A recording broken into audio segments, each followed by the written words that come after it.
I look at how much pressure there is for businesses to grow, how much demand there is to deliver really great results, how much competition there is out there, and you really don't want to be spending money on things that isn't adding value to your customer or helping you grow. When you think about all the travel costs of wasted meetings, all the time and energy of employees, having more engaged employees, helping people have a bit more freedom in their life, happy people typically work harder, happy people typically stay longer.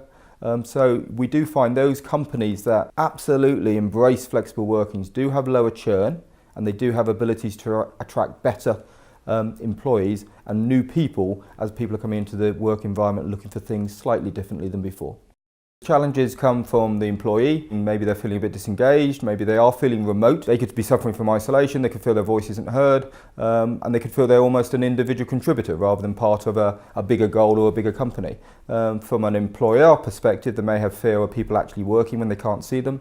There may be fears that actually they haven't got access to the information, or there may be fears on the security of that information or the speed of that information getting to them. And it's really just about how you work together to benefit the business and the employees, because it really shouldn't be about flexible working, it should be about smarter working. Originally, when people used to talk about remote working, you were remote. Why do I say that? Because actually you couldn't get your information in your hand. So if you were waiting for the post for that information or a fax that you couldn't read, let alone accessing company information from home, because you just didn't have access into the cloud.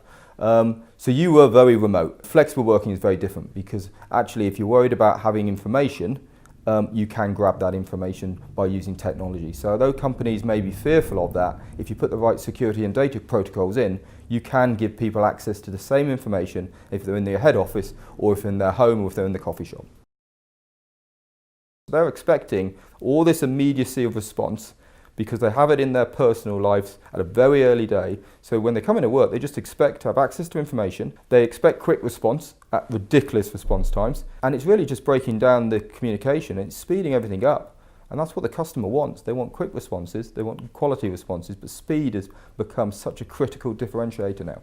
Bringing the right technology into the offices and having that freedom to use, you bring your own device, is paramount. So that's one stage of it. Having a culture where you do openly share information so people have access to information to make decisions is also vitally important. And actually giving some freedom to do what you're most passionate about also will help you attract that talent. And when you're looking for a job, often you think there's no good companies out there. When you're looking for people, often you think there's no good people out there. But guess what? There's some great people out there. They just may not have found your business. And when they do find your business, you've got to make it super attractive for them to join, because the high talent always has a way of having lots of choices. So I think that whole space of engagement and communication is growing at a rate of knots. When that happens, guess what? The physical location is less important. So it's the technology that's enabling it. I like the way different technologies talking to each other. I think it's quite cool how you're suddenly thinking, I started in that app and now I'm behind here using that. So I just think that's going to get more and more seamless, that you won't actually know what the technology is sometimes behind it, but what you're enjoying is a nice user experience that you've developed. And we're doing lots of things here at PowWowNow, how we can help people come into our path, have a great user experience, but actually pivot off into other solutions as their business grows or their needs changes. But the user experience is still the same. So you're familiar, so it's dead simple, and it's also very quick and productive to use. It's almost sometimes you just got to take a leap of faith. What's the worst thing that can happen? If it's not working for you or the employee, well, maybe you adjust it. But why don't you try some new stuff?